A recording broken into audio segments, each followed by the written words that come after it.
الحمدللہ رب العالمین الرحمن الرحیم مالک یوم الدین ایاک نعبد و ایاک نستعین اہدنا الصراط المستقیم صراط الذین انعمت علیہم غیر المغضوب علیہم ولا الضالین۔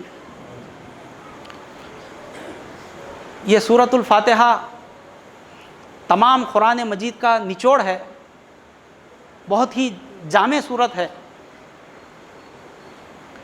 یہی وجہ ہے کہ اللہ تعالیٰ نے بارہا اس صورت کو پڑھنے کا حکم ہمیں دیا۔ ہر بار، ہر رکعت میں، ہر نماز میں سورہ فاتحہ کو پڑھنے کی تلقین فرمائی کہ بغیر سورہ فاتحہ کے کوئی نماز مکمل نہیں ہوتی۔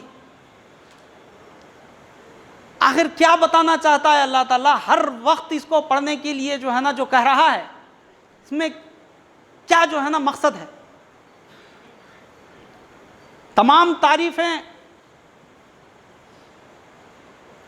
تعریفوں کا جو حقدار ہے وہ اللہ تعالیٰ کی ذات گرامی ہے، جو تمام کائنات کی ربوبیت کر رہا ہے۔ رب کے معنی ہیں ربوبیت کرنا، پالنا، پوسنا، پرورش کرنا، بندوں کو ان کے منزل مقصود تک پہنچنے کے لیے جو چیزیں درکار ہوتی ہیں اس کو فراہم کرنا، یہ رب کا کام ہے۔ تمام کائنات کی ربوبیت کر رہا ہے۔ جو رحمان ہے، بلا بدل اللہ تعالیٰ کے نعمتوں کو عطا کرتا ہے، اور جو اس کی اطاعت اور فرمانبرداری میں چلتے ہیں، اور وہ رحیم بن کر انہیں 1 کا 10 گنا دیتا ہے۔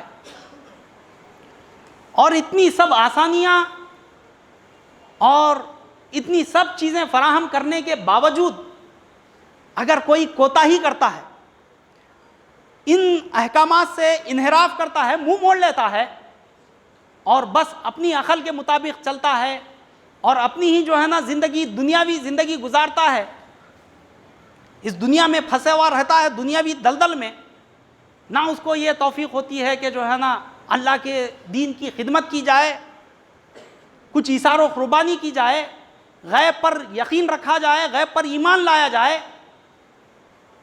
دین کو غالب کیا جائے، کفر کا خاتمہ کیا جائے، یہ اس کو فکر دامنگیر نہیں ہوتی۔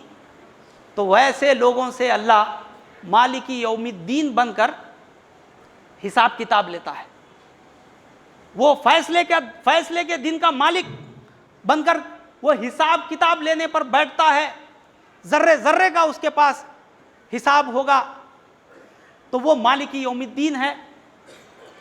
اے اللہ، ہم تیری ہی عبادت کرتے ہیں اور تجھی سے ہم مدد مانگتے ہیں۔ حضرت قبلہ عالم اپنی تصنیف میں فرماتے ہیں کہ یہ مالکی یوم الدین ایاک نعبد و ایاک نستعین کے حقیقی پیروکار وہ صحابہ اکرام کی جماعت تھی، جنہوں نے صرف اس آیت پر بخوبی عمل کیا، جامع طور پر، احسن انداز میں، بالکل کہ اے اللہ، ہم تیری ہی عبادت کرتے ہیں اور تجھی سے ہم مدد مانگتے ہیں۔ ہم کسی کے دست نگر نہیں، کسی کے سامنے ہم ہاتھ پھیلانے والے نہیں۔ جنگ بدر کے موقع پر وہ رقت انگیز دعائیں، مٹھی بھر ادھر صحابہ، ادھر تقریباً 1000 کی فوج، حضور نے یہی دعا کی، یا حیو یا قیوم، یا حیو یا قیوم، اے زندہ اور جاوید اللہ،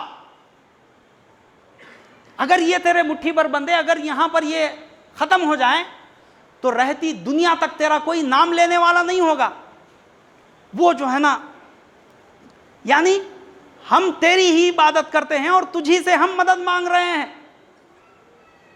اس کا عملی نمونہ بھی حضور اور صحابہ اکرام نے اپنے وجودوں سے پیش کیا کہ وہ کیسے کسی کے محتاج نہیں تھے۔ وہ اللہ کی تائید اور اللہ کی مدد ان کے ساتھ شامل حال تھی۔ کس لیے؟ وہ یکا و تنہا اپنے سر کو کفن باندھ کر، اپنی جان کو ہتھیلی میں لے کر برسر میدان تھے۔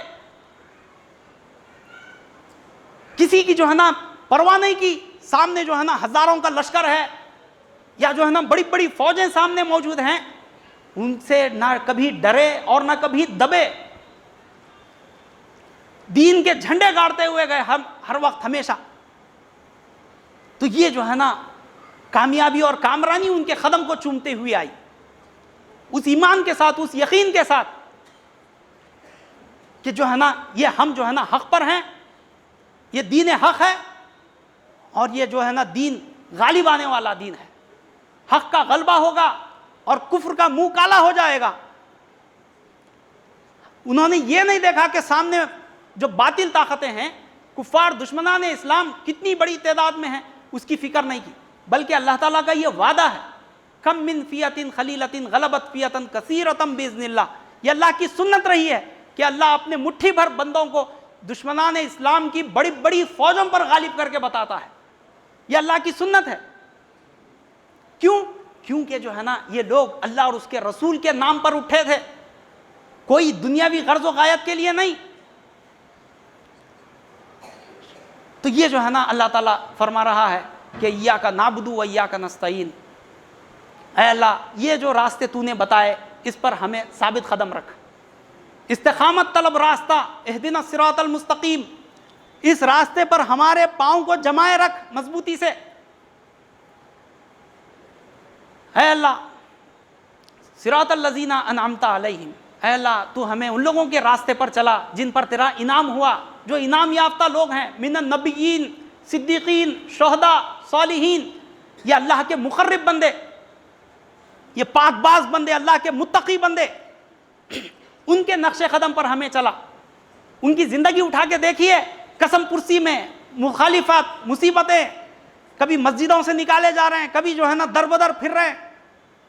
نام لیوا تیرے ڈھونڈا جو میں انسانوں میں، چند انسان نظر آئے مسلمانوں میں، جن کے رہنے کا ٹھکانہ ہے نا سونے کی جگہ، جن کا بستر کبھی مسجد کبھی ویرانوں میں، ظاہری جن میں وجاہت کا نہیں نام و نشاں، پاس کوڑی بھی نہیں جن کے گرے بانوں میں۔ یہ جو ہے نا اصول پر چلنے والے وہ مخرب بندے، ان کے نقش قدم پر ہمیں چلا۔ دعا کر رہا ہے ایک مسلمان، اے اللہ جو تیرے انعام یافتہ گروہ ہے، منعم علیہ گروہ، ان کے نقش قدم پر ہمیں چلا۔ پیران پیر غوث اعظم دستگیر کا مہینہ، 11ویں کا مہینہ گزرا، ساروں نے جو ہے نا دعوتیں کی، لنگر تقسیم ہوئے، جلسے ہوئے، محفلیں سجائی گئیں، لیکن ان کی زندگی میں دیکھیے کتنی تکلیفیں نہیں دی گئیں ان کو، کفر کے فتوے لگے۔ پیران پیر غوث اعظم دستگیر، محبوب سبحانی، الشیخ عبد القادر الجیلانی رحمۃ اللہ علیہ کو اس دور کے لوگوں نے کفر کے فتوے لگائے۔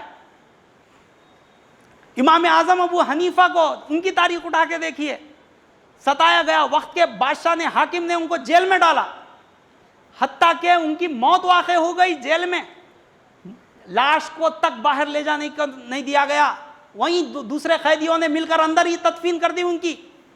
امام اعظم ابو حنیفہ تقریباً جو ہے نا 4 اماموں میں سے بڑے امام مانے جاتے ہیں، زیادہ تر ساری دنیا میں جتنے مسلمان ہیں زیادہ تر ان کو فالو کرتے ہیں، ان کی تقلید کرتے ہیں۔ امام مالک کی زندگی اٹھا کے دیکھیے، امام حنبل کی زندگی اٹھا کے دیکھیے، کیسے جو ہے نا مارا گیا، کئی میل تک امام حنبل کو مارتے ہوئے لے جایا گیا۔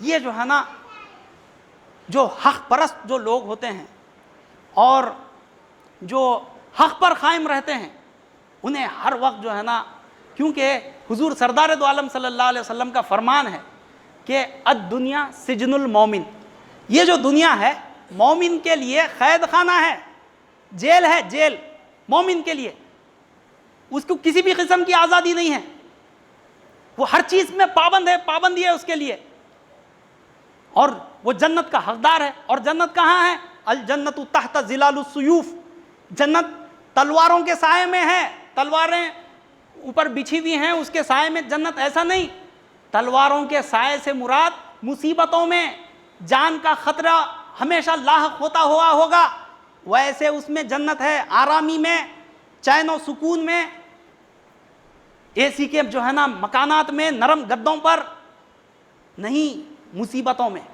الجنت تحت ظلال السیوف، یہاں پر جو ہے نا جنت ہے۔ تو یہ جو ہے نا اللہ ہر مسلمان آمین کر رہا ہے آخر میں، ہمیں ان لوگوں کے راستے پر چلا جن پر تیرا انعام ہوا۔ یہ منی ملائے گرو غیر المغضوبی علیہم ولا الضالین، اے اللہ ہمیں ان لوگوں کے راستے پر مت چلا جن پر تیرا غضب ہوا اور جو گمراہ ہو گئے۔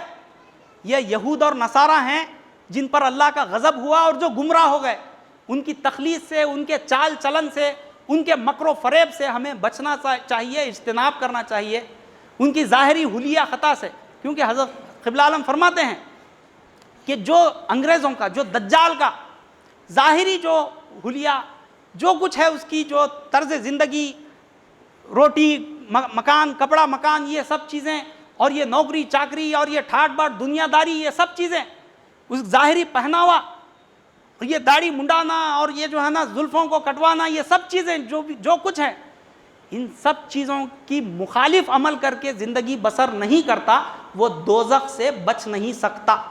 یہ حضرت قبلہ عالم کے الفاظ ہیں۔ اللہ تعالیٰ سے دعا ہے کہ اللہ تعالیٰ ہمیں ان چیزوں پر عمل کرنے کی توفیق عطا فرمائے۔